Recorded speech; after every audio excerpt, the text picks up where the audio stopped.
पीठे सुरपूजिते शङ्खचक्रगदाहस्ते महालक्ष्मी नमोऽस्तुते।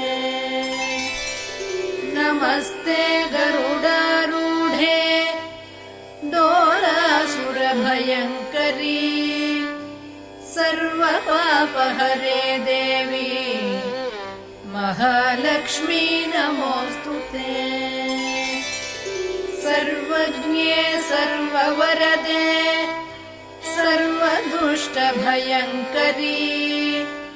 सर्वदुःखहरे देवी महालक्ष्मी नमोऽस्तुते।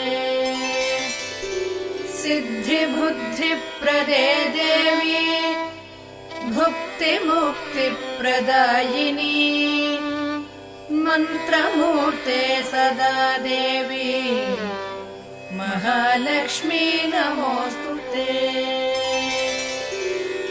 आद्यन्तरहिते देवी आदिशक्ति महेश्वरी योगज्ञे योगसम्भूते महालक्ष्मी नमोऽस्तुते। स्थूलसूक्ष्ममहारौद्रे महाशक्ति महोदरे महापापहरे देवी महालक्ष्मी नमोऽस्तुते।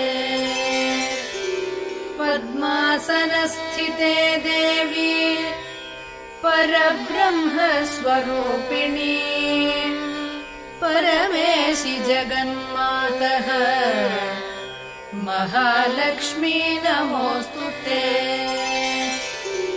श्वेताम्बरधरे देवी नानालङ्कारभूषिते जगत्स्थिते जगन्मातः महालक्ष्मी नमोऽस्तुते।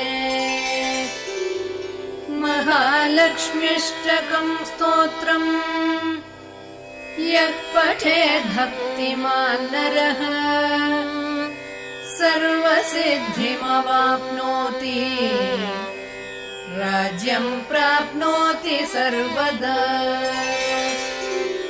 एककाले पठेन्नित्यम् महापापविनाशनम् द्विकाले यः पठेन्नित्यम् धनधान्यसमन्वितः